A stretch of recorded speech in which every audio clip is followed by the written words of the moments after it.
When Benjamin Franklin exited the Constitutional Convention, he was asked by a woman, "Sir, what have you given us?" His immediate response was, "A republic, ma'am, if you can keep it." Yet most Americans today have been persuaded that our nation's governmental system is a democracy and not a republic. The difference between these two is essential in understanding the American system. Before we discuss political systems, however, it's helpful to address the confusion that has been spread about the political spectrum. Many have been led to believe that the political spectrum places groups such as communists on the far left, fascists or dictators on the far right, and political moderates or centrists in the middle.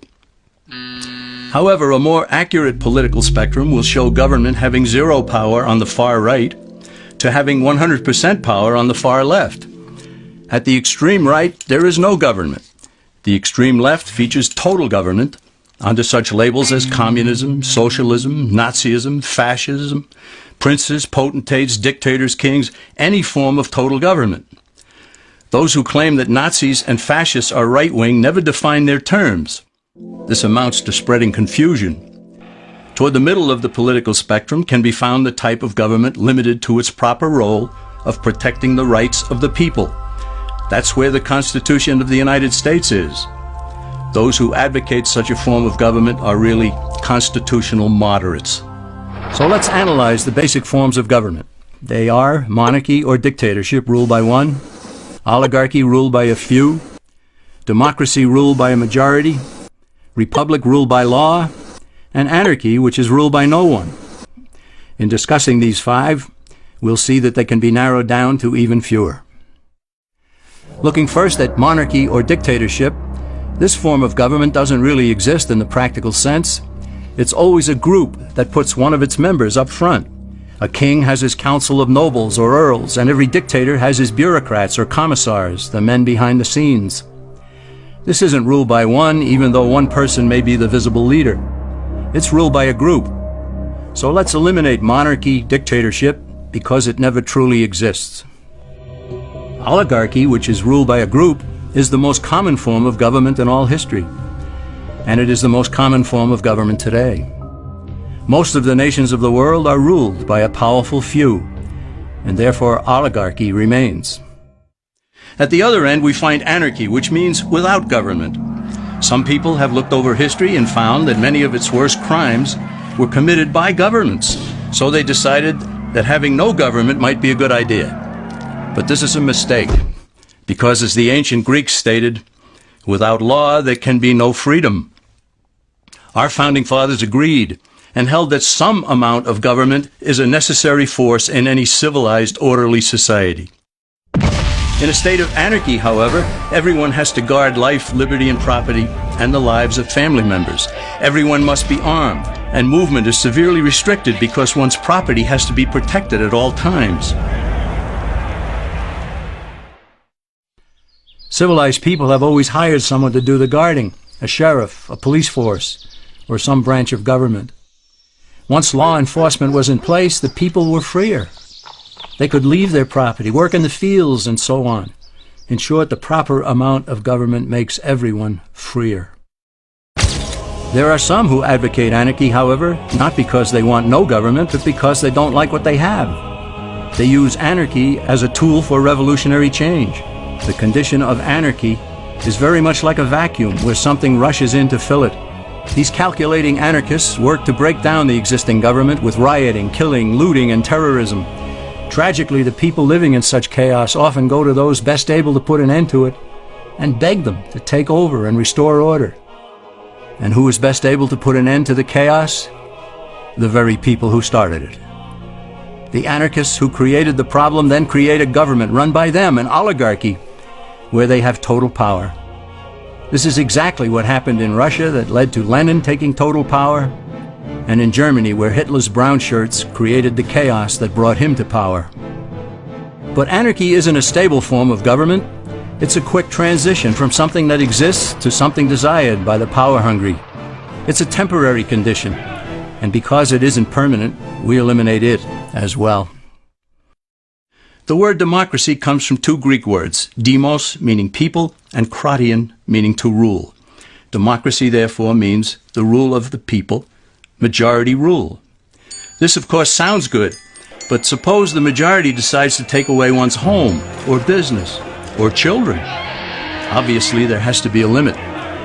The flaw in democracy is that the majority isn't restrained. If more than half the people can be persuaded to want something in a democracy, they rule. What about republic? Well, that comes from the Latin, res meaning thing, and publica meaning public. It means the public thing, the law. A true republic is one where the government is limited by law, leaving the people alone.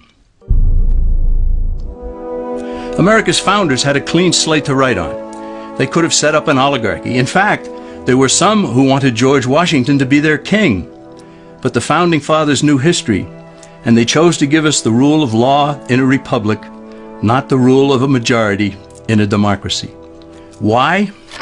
Let's demonstrate the difference in the setting of the Old West. Consider a lynch mob in a democracy. 35 horseback riders chase one lone gunman. They catch him, and they vote 35-1 to hang him. Democracy has triumphed, and there's one less gunman to contend with. Now consider the same scenario in a republic. The 35 horseback riders catch the gunman and vote 35-1 to hang him. But the sheriff arrives, and he says, "You can't kill him. He's got his right to a fair trial." So they take the gunman back to town. A jury of his peers is selected, and they hear the evidence and the defense, and they decide if he shall hang. Does the jury even decide by majority rule? No, it has to be unanimous, or he goes free. The rights of the gunman aren't subject to majority rule, but to the law. This is the essence of a republic. Many Americans would be surprised to learn that the word democracy does not appear in the Declaration of Independence or the U.S. Constitution, nor does it appear in any of the constitutions of the 50 states. The founders did everything they could to keep us from having a democracy. James Madison, rightly known as the father of the Constitution, wrote in essay number 10 of the Federalist Papers, "Democracies have ever been spectacles of turbulence and contention, have ever been found incompatible with personal security or the rights of property, and have in general been as short in their lives as they have been violent in their deaths." Alexander Hamilton agreed, and he stated, "We are a republican government. Real liberty is never found in despotism or in the extremes of democracy." Samuel Adams, a signer of the Declaration of Independence, stated, "Democracy never lasts long. It soon wastes, exhausts, and murders itself." The founders had good reason to look upon democracy with contempt, because they knew that the democracies in the early Greek city-states produced some of the wildest excesses of government imaginable. In every case, they ended up with mob rule, then anarchy, and finally tyranny under an oligarchy. During that period in Greece, there was a man named Solon, who urged creation of a fixed body of law not subject to majority whims. But where the Greeks never adopted Solon's wise counsel, the Romans did. Based on what they knew of Solon's laws, they created the 12 tables of the Roman law, and in effect, built a republic that limited government power and left the people alone. Since government was limited, the people were free to produce, with the understanding that they could keep the fruits of their labor. In time, Rome became wealthy and the envy of the world. In the midst of plenty, however, the Roman people forgot what freedom entailed. They forgot that the essence of freedom is the proper limitation of government. When government power grows, people freedom recedes. Once the Romans dropped their guard, power-seeking politicians began to exceed the powers granted them in the Roman Constitution. Some learned that they could elect politicians who would use government power to take property from some and give it to others.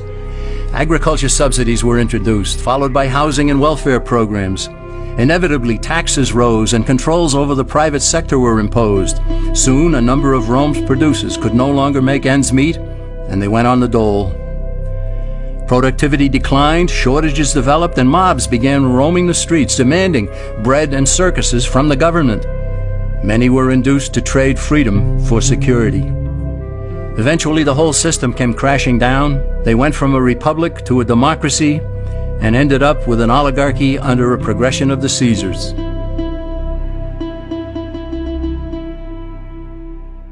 Thus, democracy itself is not a stable form of government.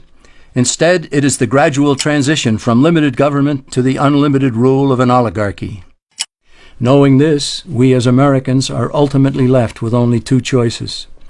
We can keep our republic, as Franklin put it, or we will inevitably end up with an oligarchy, a tyranny of the elite.